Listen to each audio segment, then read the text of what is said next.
Now, listen up. 3, 2, 1. It's showtime. That's great. This is ridiculous. 99.3 The Truth. You can't handle the truth right now. Ooh. That was the stupidest thing I ever heard. Let's do it. Hit it. It's time for Mac's World. And here we go. Everybody, let's get it started. Let's get it started. Call Mac 244-0077 or text 809-0993. It's showtime, everybody! Showtime! Exclusively on 99.3 The Truth.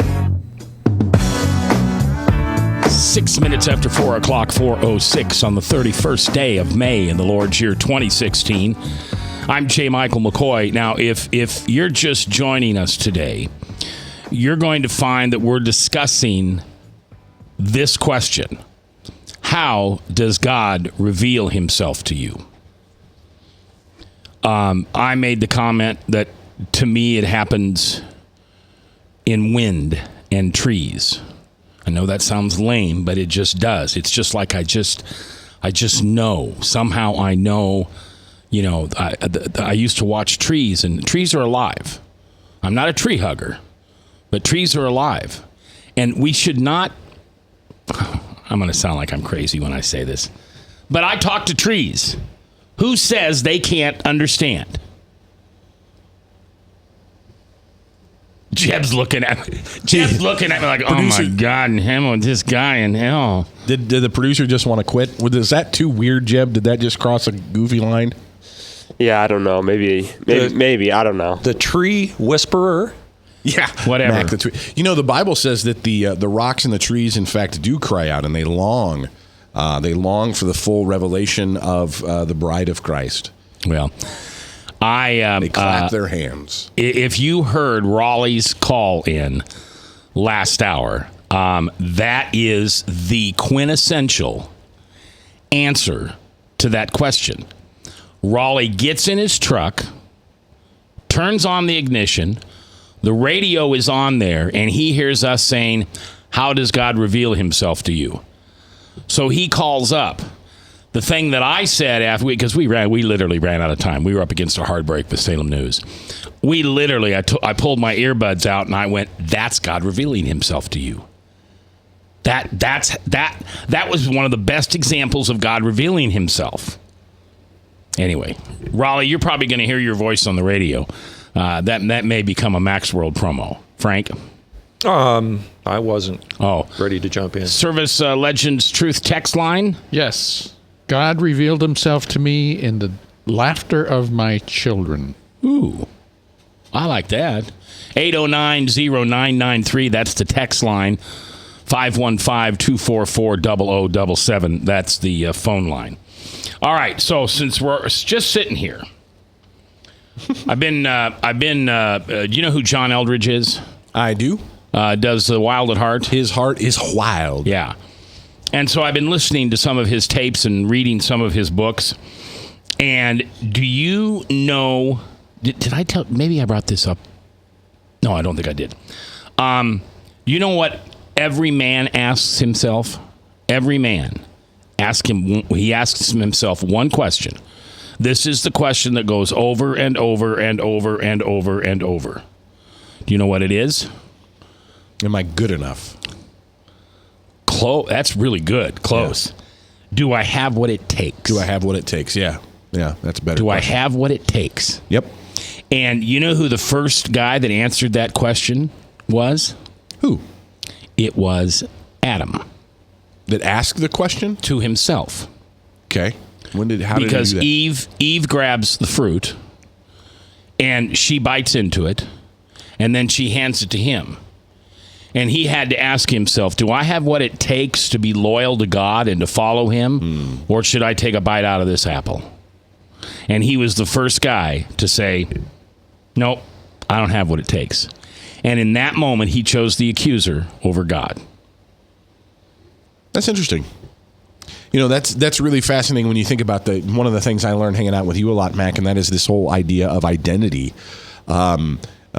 We watched a movie. I don't know if any of you guys have seen the movie Akeelah and the Bee. We watched it a couple of I like that movie. Yeah, about the young gal who ends up winning the National Spelling Bee or whatever, oh, no, that wasn't the one. I'm thinking is that animated with a bee? No. Okay, it's not that one then. This is real action. I'm thinking of something I watched with my granddaughter.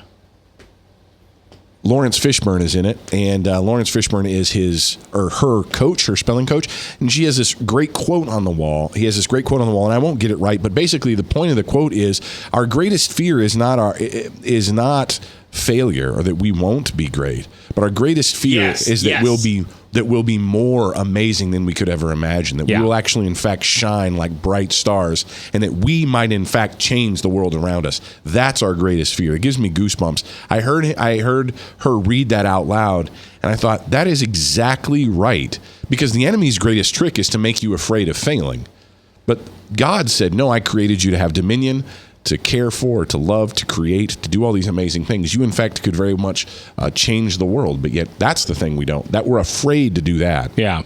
I'm afraid to do that. 515-244-0077. That's the number if you'd like to call in and share how God reveals himself to you. We've had through the trees, in the wind. We've had in our children's voices. We've had in nature. I liked Raleigh's explanation. If you like the paint... If you like the painting. He said, if there's a building, there must be a builder. Yeah. If there's a painting, there must be a painter. If there's creation, there must be a creator. So if you would like to drop a text into us, that'd be great. 515-809-0993.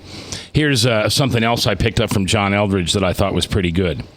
Things laid down in pain can only be restored through pain. Things laid down, and I don't mean necessarily dropped, but things born in pain, things that, I don't know, I'm trying to think of something that would happen. Your heart's broken over a relationship that didn't work out. And it's so painful that you don't have that relationship anymore, but you don't want to talk about it. You don't want to do anything about it, because why? It's painful. It's painful. Yeah. But things laid down in pain can only be restored through pain. Anyway, I just found that interesting. I took a lot of notes over the weekend. I just didn't feel like watching much TV except for the race. I didn't just feel like doing that. Oh, you know what? Every man's what do I want to say? Job, mission is to rescue the beauty. You know all this stuff. See, you've read the book, so you're ahead of me. I've been around the Eldredge people before. Have you? Not personally, but. All right, so 515-244. Frank, how does God reveal himself to you? Nature, the law, prophets. Nature screams God. But when sin came in, a veil, so to speak, kind of fell over nature. And I don't think it's as bright as it was in the beginning in Eden. But nature screams God because of the regeneration process. You know, you've got a cup of hot coffee there on the table. That's energy. Heat is energy. Now, if that coffee's just left to its own devices, it's going to cool off, and it's no longer going to be energy. But yet this planet continues to regenerate itself through birth and death, life, death, and it shows that there's a loving, merciful, caring, tender, pitying God watching out over us. Otherwise, we would just become lukewarm like that coffee eventually sitting there and just burn out. That's really profound. Let me ask you a question, Frank. I made this comment when a lot of people say that nature reveals God. And I've often thought about this. Our cities, have you ever noticed in the pockets in the United States where it seems to be that God is most absent from the culture? It's in these large metropolitan areas. You think of New York City, you think of LA, right? Hollywood. What do those two things have in common other than being kind of on the coast? They're very large, urban, concrete, man-made, cement stuff. Cement cities. Cement cities. If you've ever been downtown, even downtown Des Moines, outside of the beautiful sculpture gardens, which I just think are really cool, or the botanical gardens. But if you're just down maybe amongst in the Kaleidoscope building, that kind of area, you're just walking around, you look around and all you see primarily are man-made things. And so going back to Raleigh's thing that he reminded us of, if there's buildings, there's a builder. If there's a painting, there's a painter.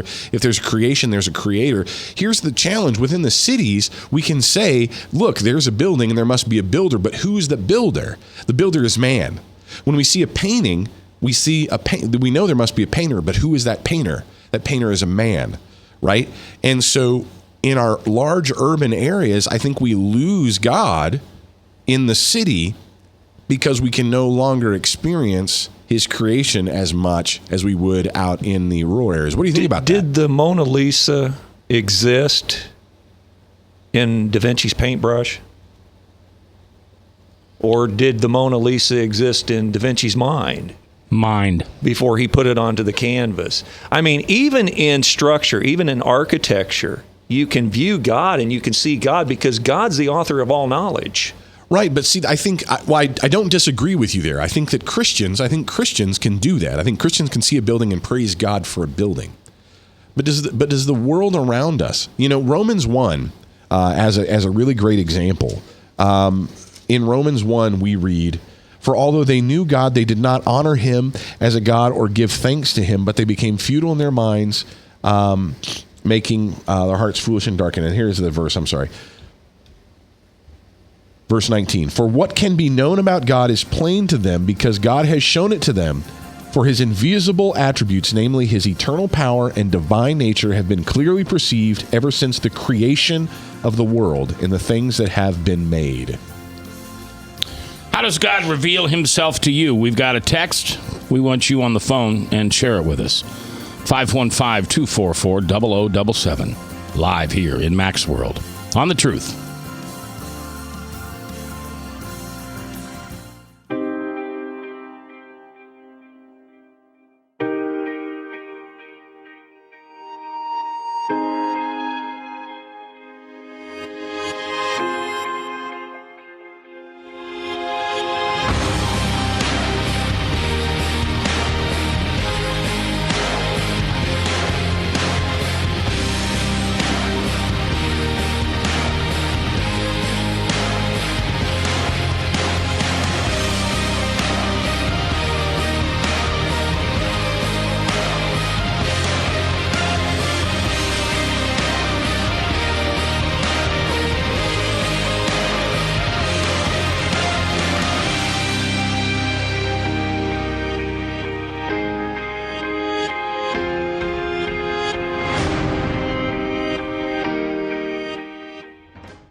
Credit cards are like grandkids. They love you, sometimes get out of control, and it's fun to get a new one. Who can stop them from piling on?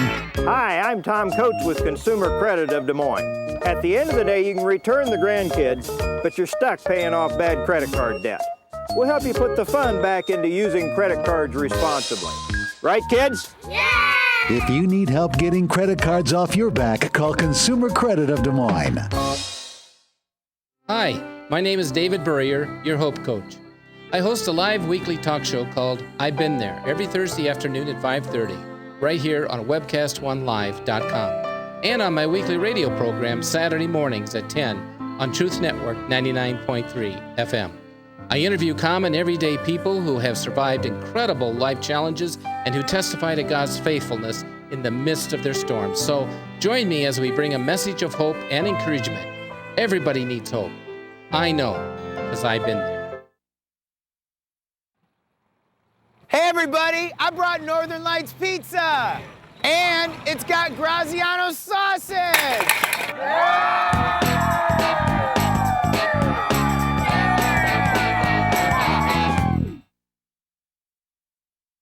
Rock and Prevention is celebrating 25 years of creating a caring community. We want to say thank you to the tens of thousands of Rock High School mentors that have carried our message of health, love, and encouragement to over 1.5 million children, teachers, and parents. Our mentors teach children methods and skills to prevent bullying and drug use. Thank you to all the school administrators, teachers, and counselors for their opportunity to serve you. Rock on, fair citizens, rock on. This is Pat McManus for Rock and Prevention, the Richard O. Jacobson Foundation, and this station. From the RE/MAX Real Estate Concept Studios, this is Webcast One Live. From the RE/MAX Real Estate Concept Studios, this is Webcast One Live. So, 21 minutes after 4/21, 31st day of May in the Lord's year 2016. I'm J. Michael McCoy, and you know, every once in a while we have my guys on, Weiss Merkel Financial, and they come in here and they make me think about all the things that I should have done 25, 30 years ago. And then when I say that to them, when I say, you know, Lauren, man, I wish I would have known this 25, 30 years ago. He said, it's not too late. It's never too late to start a piggy bank. It's never too late to start. Remember when we used to have Christmas accounts and you'd have to put, $5 a month in, so you'd have $60 at the end of the year, and that was just so much cash. Well, that's what retirement is. You don't necessarily stop saving and just start spending when you go into retirement. But you need to know more about these guys. Weiss Merkel, they'll be here next Monday. They come on about every other week or so and just talk to us. Now, Bob, you were at you did their 2-day seminar. Yes, I did. And you got a free pen. Well, not only a free pen, but a workbook.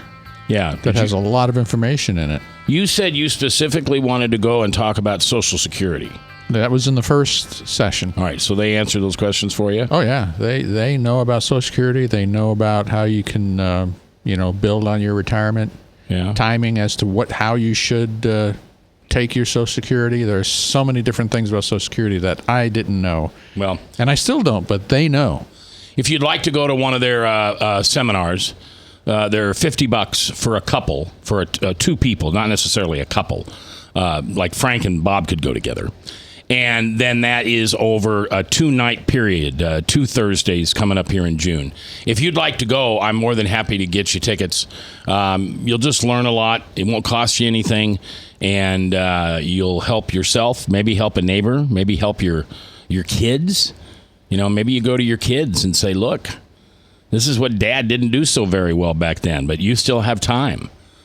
So anyway, think about it. Weiss Merkel Financial. Give them a call at 278-4110 and talk to Jebediah at 244-0077, and he'll get you set up with a couple of free tickets. All right, 24 minutes after the hour on a Tuesday afternoon, and we're talking about God revealing himself.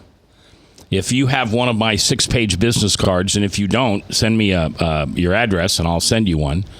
Macism number 3, which is my favorite, is coincidence is God's way of revealing himself. So many times when I hear somebody say, oh, what a quinky-dink, or what a coincidence, oh, what a coincidence, I ran into you. I just think about God sitting up there with his arms crossed, and he just kind of, gives me a wink. I was there, Mac, but that's okay. You just thought it was a coincidence. So that's what we're listening to on the Service Legends Truth text line at 515-809-0993, or the main line. It's your voice we want to hear at 515-244-0077. Yes, here we go. Jesus reveals himself to those whose eyes he has opened through the truths of his word. The next one, whenever I wake up, because it's his will that I'm allowed to. That's a good one. I'm writing this down. Whenever I wake up. Okay, 515-244-0077. Let me see if anybody has thrown any on Facebook. Okay, no. Hey, listen. So, Bob, when does he reveal himself to you? I know you're like 3 in the morning, right? Well, sometimes through dreams. A lot of times just because, well, for me, it's I have so many examples of how he guides me and leads me in everything. The thing is, you can't leave him out of anything in your life, any situation in your life. I mean, for instance, I was looking for something in the house just the other day, and my daughter and I were tearing up the place looking for an item that we couldn't find. And I gave up and I said, you know what, I'm going to go to the store and just buy it. You know, I know I have this item, but I can't find it. So I said, oh, wait a minute. And she was there with me, and I said, Lord, I left you out, and I'm sorry for that. You can find it for me. So would you find this item for me? And went upstairs, found it within 30 seconds. Shut the door. Within 30 seconds. And that happens to me a lot. For instance, my garbage disposal wouldn't work. Would not work. What did I do? Laid hands on it, prayed for it, and it's been working now for years since that time. I mean, I can go on and on with instances. See, Jeb, Teresa can hear me talk. See what I mean? See that it's not just me. You just can't leave him out. I mean, he's a part of everything. Let me ask you a question, Bob. And you and I have talked about this a little bit. And let me give you a little bit of a backstory. So I have a friend. This is a true story. So many years ago, I went to a church that was very charismatic and really believed in supernatural move of God and different things like that, and God just working in miraculous, sort of awe-inspiring, wow kind of ways. And we were encouraged to have faith and believe and ask God, and if we had faith that things would happen. And I had a friend. I lived in El Paso, Texas. In El Paso, Texas, we don't have chain link fences or wooden fences. Our walls are made from really large stones that are put together in concrete. They're these rock walls, a very kind of unique landscape thing. But anyway, basically you have large stones in concrete, and that's what the walls are. These are all the walls. Wherever your house, wherever, this is this kind of walls line. So behind our church, there were these walls like this. It had concrete walls with big stones in it. So a friend of mine, new Christian, I mean, like just off drugs, like into all kinds of demonic stuff, got radically super saved, still loving the Lord today. He and I have a love of board games together. It's cool to continue to hang out with him. Many years ago, though, he was newly in the faith, and he said, you know what? The pastor said that if I believe something, that I could do it. I believe that I can pull this rock out of this wall. And we were all like, that's ridiculous. You know, in Jesus' name, I can pull this rock out of this wall. Put his hand, grabbed the edge of the rock, and just pulled this big old boulder out of a concrete wall. Floored every single solitary one of us. Just totally awe-inspiring. And I thought to myself, wow, that's really cool. And a friend of mine, many years later, we were traveling together, and I was telling him this story, and I was like, you know what? My faith doesn't seem like it was back in those days when we would see all these amazing things. And he said, oh, don't worry about it. You'll eventually cool off. You'll chill out. You'll get mellow. You won't really worry about that stuff anymore. And I said, I don't ever want to be that way. That sounds terrible. Yeah, you know? It sounds terrible. It sounds terrible. And I remember being really frustrated with him. Still good friends with that guy, too. He lives up in North Carolina. And here's my question to you. So I give you all that backstory and those little bit of examples. Here's kind of where I fall on these sort of issues. I think as we grow in our faith, and what I mean by that is we grow in our relationship with the Lord, as we get older, as we get wiser, we can choose to mentally block God out. We can start to overthink everything. And what happens when we start to overthink everything is we begin to take back control of our lives. But I think that when we are young people and we first come to a relationship with God, we are so profoundly overcome with this realization, wow, I was this miserable wretch. I was a wicked, evil wretch, and now I have this relationship with this merciful God. He saved me, as Raleigh illustrated, just clarity and thing like we can see in a way that we've never seen before. And so the unexplainable, the unexpected, the unbelievable become easy to see and to expect. And as we get older, it becomes more difficult. But let me ask you this question, Bob. Should we seek those things, like praying that our garbage disposal would work? Should we seek God's... I think of those things as genie-type things, not to belittle God or to belittle you or to belittle your story. But those things seem like genie things. Should we, as mature Christians, as mature adults, seek those things? Should we say, God, I need to mow the lawn, but the lawnmower won't start because I'm out of gas and I don't have any money. God, would you help the lawnmower to run? And it does run. Does that stuff begin to fall into the sin of presumption when we do that? Or is that just faithful expectation? And where's the line? Does my question make sense? Yeah, it's long. I almost fell asleep. But well, if we go to Genesis, Bob. But the thing is, the Bible says to seek first His kingdom and His righteousness, and all these other things will be added in. So if He's your friend, if you rely on Him, then you give up your own control. You give up, and it's what they say is dying to self, so that you want Him. So He's your friend. Yeah, but you can talk to Him. But what if He doesn't? You can ask Him for these simple things that are nothings. But what if He doesn't? Then what happens? See, that's my great fear, right? If He doesn't, so that means it's not time for you to find it, or it's not time for this to happen. I don't give up on that. See, my concern is, how many times do we meet atheists or non-believers who have prayed for that kind of a thing? They've prayed for God to help them find their lost keys, and God didn't help them find their lost keys, and they stopped believing in God. Well, I talked to a very humble, sincere gentleman a number of years ago when I was going through a very difficult time in my life, and he said, man, I got this wonderful computer on my desk. He said, I wish I could just type in the answer to your question. He said, but it doesn't work that way. And he says, I hear these fantabulous answers where somebody lost their car keys, and they said, let's just pray for it, and it ended up being on the dashboard of their van. Just some miraculous answer. He says, I'm not saying it doesn't happen. He just says, it doesn't happen that way for me. So everybody's experience is individual. I said, well, how does it happen for you when you need an answer to a prayer? Like you're going to make a pastoral call to another city, you're going to accept a pastoral call to another city. He said, I pray for the Lord to open doors and shut doors. So if you want me to pursue this, open the door for that. If you don't want me to, shut the door. And then I will respect the shut door, or if the door is slightly cracked, I'll barge my way through. And so he was explaining to me, and I tried that for a number of years, just relying on open door, shut door principle. And that worked for me for a number of years, just amazingly how well that worked. I just say, Lord, if it's your will, open that door. If it's not, shut that door. Then just one day that just stopped. And I don't know if the Lord's trying to graduate me to a deeper, more ask, believe, claim, the ABCs of prayer. Ask, believe, claim the promise. Not quite sure, but I think the older we get, to answer a question I think you were asking, I think the older we get, the younger we are when we're new in our faith, God will do a lot of miraculous things sometimes to build that faith.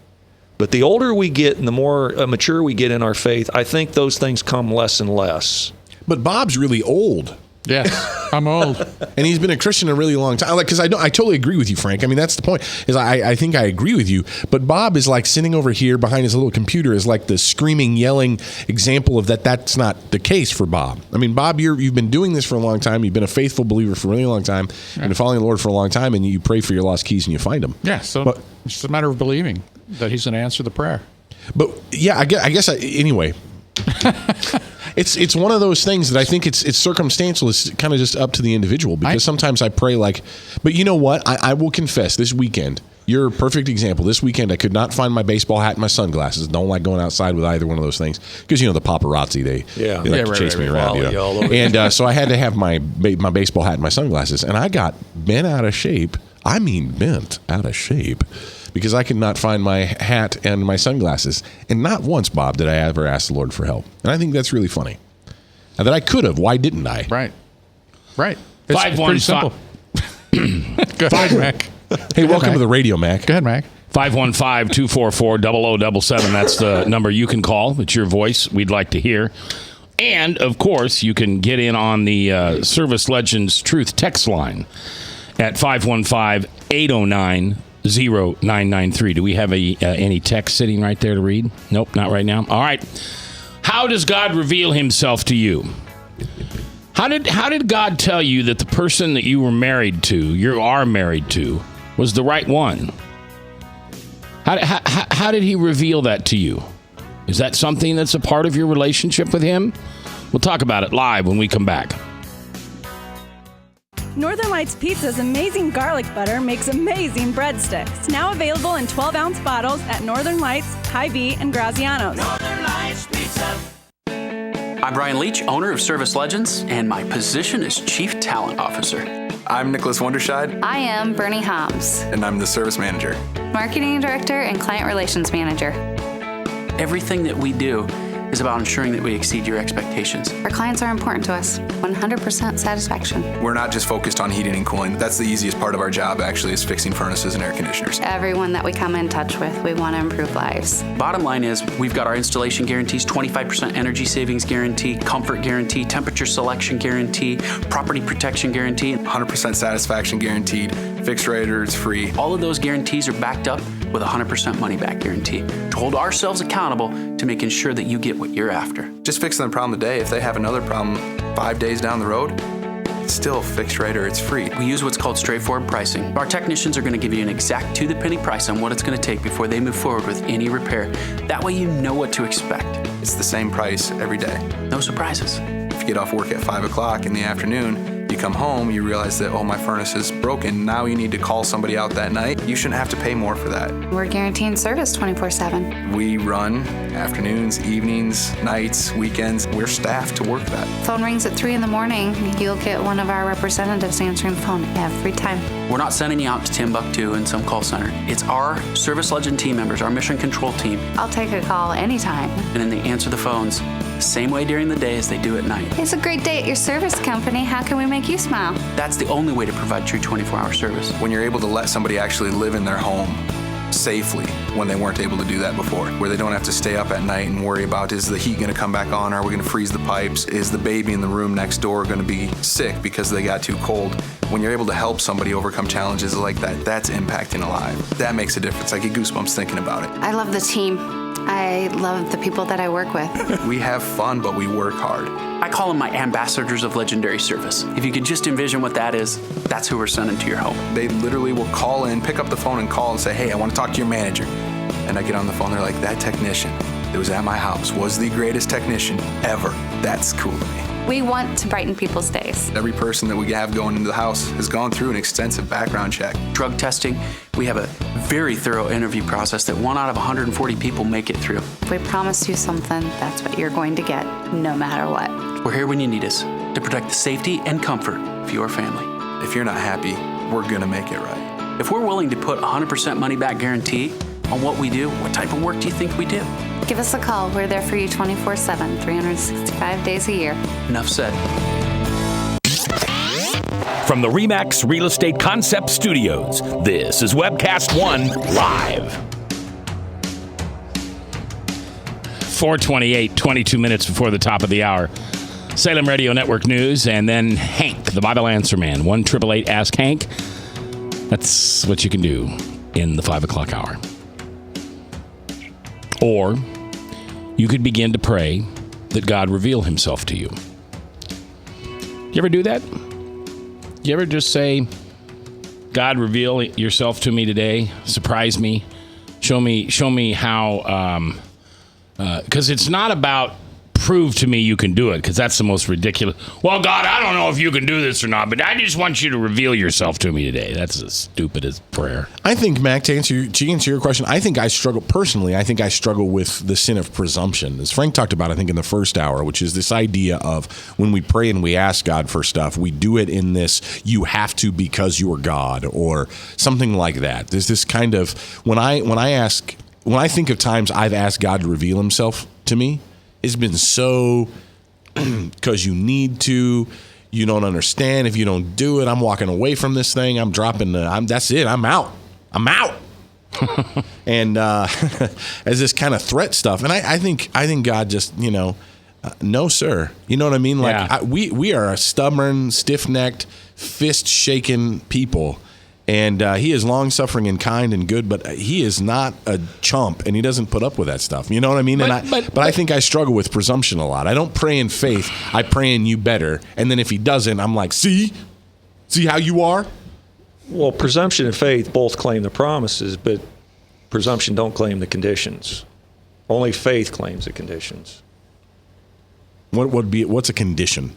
Well, to answered prayer, if you're looking for obedience, plays into almost everything in prayer, almost everything in our religious walk. So if we're presuming God's going to answer something, but we're continuing to walk in obstinate disobedience, what's the chances we're going to get that answered? If we're walking in constant disobedience, what's the chance we're going to have our prayer answered?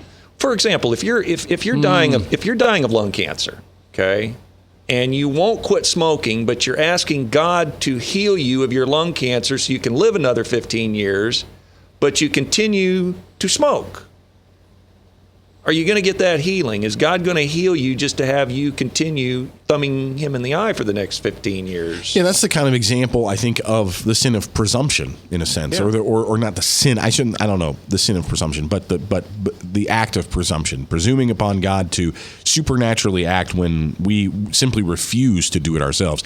Like Bob, here's a perfect example. You told the story in the last break there about you were looking for whatever it was. We'll just call it the keys. Okay, you were looking for your car keys. You guys couldn't find them. Whatever. Obviously, it wasn't the car keys because you couldn't go to your store and buy car keys, but you were looking for something individual, and you asked, you prayed, and then you did in fact act, though. You didn't just sit there and hope that God would somehow tie the keys to the cat and the cat would come bring them to you. You didn't do that. You still just acted, maybe just going about your day. Maybe you needed to go upstairs for whatever reason, but you went upstairs and there it was. There is some forward movement that is required most times, yeah. Faith without works.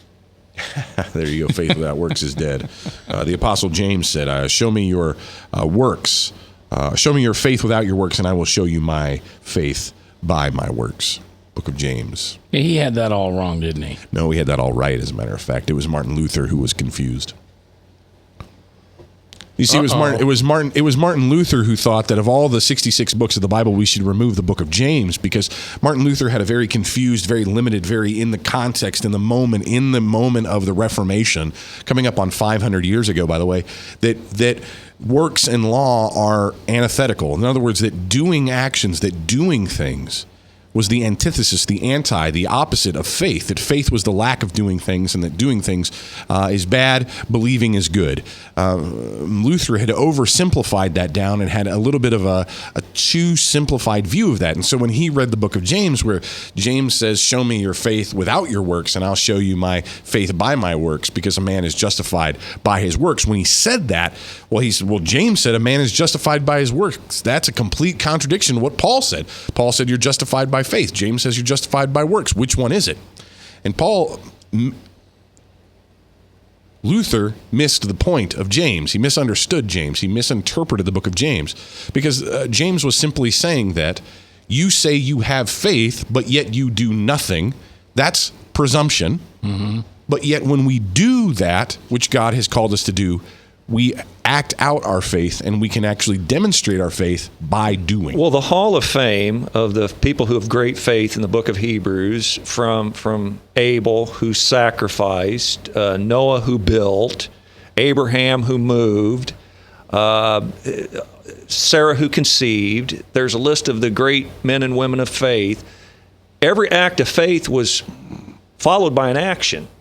So what Bob done is he prayed, and he just didn't sit there and wait. He proactively went out and done an action and searched. So where Bob would have got into trouble is if he would have said, Lord, I've lost this, I can't find it, and I'm going to sit right down here and wait for you to give it to me. Right. But you didn't do that. You followed your act of faith with an action. You searched. And that's what every good man and woman through history who were great men and women of faith, they followed the faith with action. Noah had faith, but he built. Abraham believed God, and it was accredited to him as righteousness, but he didn't believe God and go sit down and watch the Indianapolis 500. In fact, Abraham believed God, and what he did is he took logs, and he took the means by which to sacrifice, a knife, and he took the ability to make fire in his son, and he went up a mountain, and he was willing to sacrifice his son. So his faith took on flesh and blood, and it worked.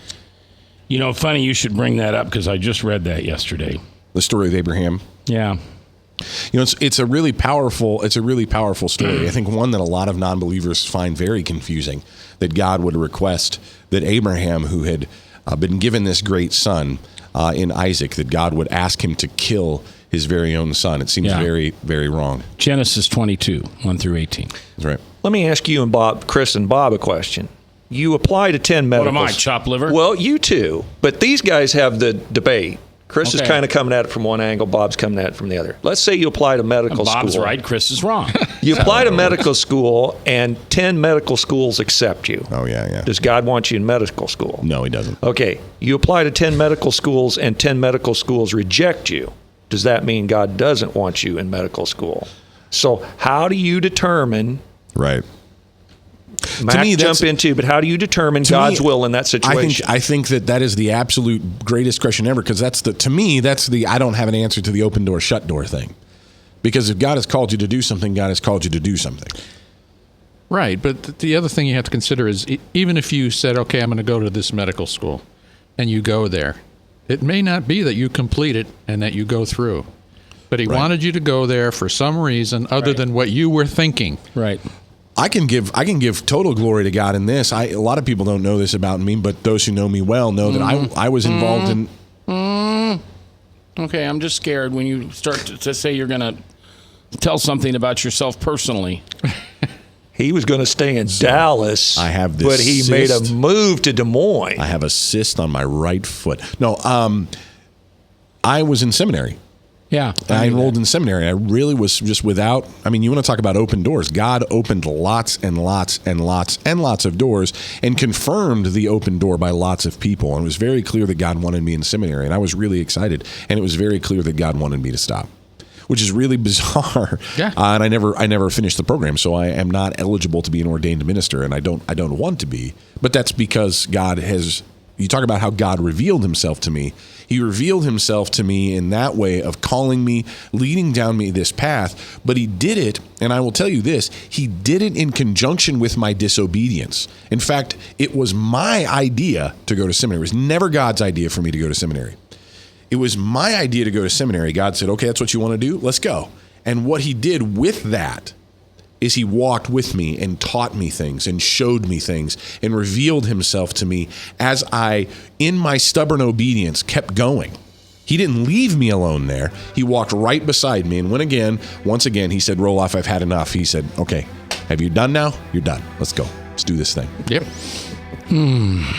All right. Perfect example. Perfect example. Yeah. 13 minutes before the top of the hour. When we come back, a gorilla, a baby boy, and a gun. Hey there. From the RE/MAX Real Estate Concept Studios, this is Webcast One Live. Credit cards are like grandkids. They love you, sometimes get out of control, and it's fun to get a new one. Who can stop them from piling on? Hi, I'm Tom Coates with Consumer Credit of Des Moines. At the end of the day, you can return the grandkids, but you're stuck paying off bad credit card debt. We'll help you put the fun back into using credit cards responsibly. Right, kids? Yeah! If you need help getting credit cards off your back, call Consumer Credit of Des Moines. Rockton Prevention is celebrating 25 years of creating a caring community. We want to say thank you to the tens of thousands of Rock High School mentors that have carried our message of health, love, and encouragement to over 1.5 million children, teachers, and parents. Our mentors teach children methods and skills to prevent bullying and drug use. Thank you to all the school administrators, teachers, and counselors for the opportunity to serve you. Rock on, fair citizens. Rock on. This is Pat McManus for Rockton Prevention, the Richard O. Jacobson Foundation, and this station. Northern Lights Pizza, your home of the tasty crust. Our garlic butter sauce now available in 12-ounce bottles at Northern Lights, Hy-Vee, and Graziano's. Northern Lights Pizza. Hi, my name is David Burrier, your Hope Coach. I host a live weekly talk show called I've Been There every Thursday afternoon at 5:30, right here on webcast1live.com, and on my weekly radio program Saturday mornings at 10 on Truth Network 99.3 FM. I interview common everyday people who have survived incredible life challenges and who testify to God's faithfulness in the midst of their storms. So join me as we bring a message of hope and encouragement. Everybody needs hope. I know, because I've been there. From the RE/MAX Real Estate Concept Studios, this is Webcast One Live.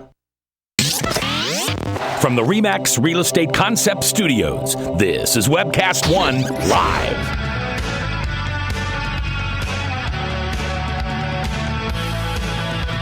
10 minutes for the top of the hour. Top of the hour, Hank, the Bible Answer Man at 1-888-ASK-HANK.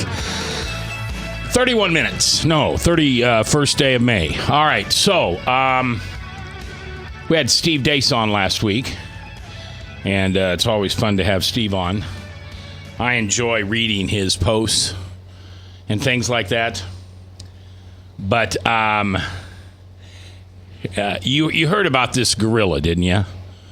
Does anybody not know about this gorilla? I do not know about the gorilla. Oh, shoot. All right.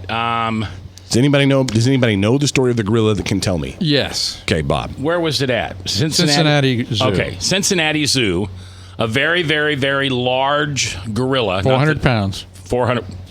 Oh, no, got to be more than that. That's what they said. 400 pounds, what they said. Silverback male. Okay. That's just north of 200. So this 4-year-old boy somehow falls into the gorilla pit. Oh, my gosh. And the gorilla starts pulling this little boy all around the gorilla pit. And he really wasn't hurting him. Well, he's jerking him pretty hard in the water. It almost looked like he was protecting him. Yeah, and that one time, he stood up the kid and everything. Yeah, looking eye to eye contact. Yeah, and but he was. I'm not going to say he was treating the kid like a rag doll, but that little boy was not hurt. But I'm sure he was scared to death. Holy buckets! Or maybe not. I don't know, because it didn't look like it, did it, Jeb? It looked like the kid was just sitting there hanging around, thought it was a good time. May not have been old enough to know better, frankly. Yeah, the kid looked calm and relaxed, and it looked fine, actually. So the zoo, or whoever makes those decisions, decided that if they shot the gorilla with a tranquilizer, it probably would take too long for the tranquilizer to work, and the boy might still get hurt. So they brought in a sniper and took him out. Yeah. Wow. The gorilla's dead. And this nation that we live in, this funny, funny nation, you got half these people over here going, I can't believe you shot an innocent. Hashtag justice for hombre. That's what it's called. Hashtag justice for hombre. Holy buckets. This is already a hashtag? Yeah. This is what happens when you're old. Everything's already a social media buzz. Well, do remember when Christ cast out the demons out of 2 demoniacs, and they asked to be put in a herd of pigs, and the pigs went over the hillside were plunged to their death. Christ was sought to have harm done to him because he delivered the 2 men from the demoniacs, and the demons went into the pigs. So there's always going to be somebody that's got their underwear in a bunch over what happened to the animals. So this is what's happened. So people are upset. They're mad that they shot the gorilla. Yeah. Steve, in his eloquence and sense of humor, or lack of it. This is Steve Deace you're talking about? Yeah. Steve Deace tonight, 8 to 11 o'clock here on The Truth. Sorry, not sorry. I don't have an opinion on killing a soulless animal to save a human. Because where I come from, we call that normal. However, I don't understand why evolutionists are upset. Superior Homo sapien. Homo sapien took out the lesser primate. Isn't that just natural selection? So Steve uses big words sometimes. Survival of the fittest. Survival of the fittest. And I agree with Steve's post that animals are soulless and that. But they want the parents charged, right, for allowing their kid. Yeah, they want to charge the parents for.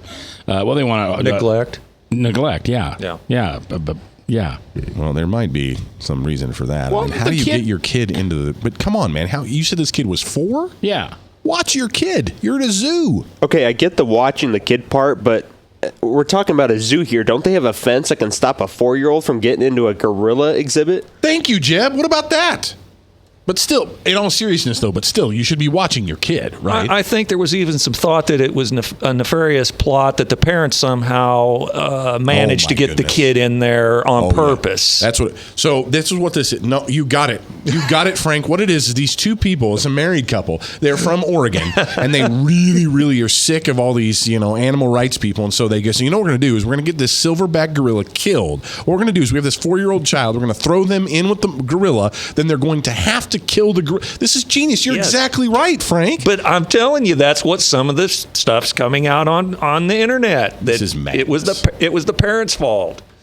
And people made fun of me because I read the comic Garfield minus Garfield, which is great, by the way. If you go to Garfield minus Garfield, you can read those panels, the 3 frame panels of the Garfield comic strips, and they've removed Garfield from it. So it's usually just John talking to himself. Absolutely hilarious. Do that. Don't worry about this gorilla thing. Why did they remove Garfield? Just as a prank, and they're actually kind of funny, some of the stuff that happens. I've saved some of them. And anyway, John is having a conversation with empty frames. It's quite funny. 515-809-0993. That's the text line from the Service Legends folks, or the studio lines 244-0077. But the same people who are throwing a tizzy over this gorilla would support the abortion of babies and selling of baby body parts in an instant. Thank you on that social commentary, Frank the Verse Thomas. All right. Do want to remind you of a couple things on this radio station. When you go in, if you're listening in your car or you're listening at home or wherever you are, and you're about to shut off the radio for whatever reason, when you wake up tomorrow morning, some of the best preachers and teachers in America, I think I can say that, gospel preachers and teachers in America are there to help wake you up, to bring devotions, daily devotions into your life, to share stories of Jesus and his Father and the Spirit that is him in this day, to talk to you at the beginning of your day about your day. And it just can't help but make your day go better.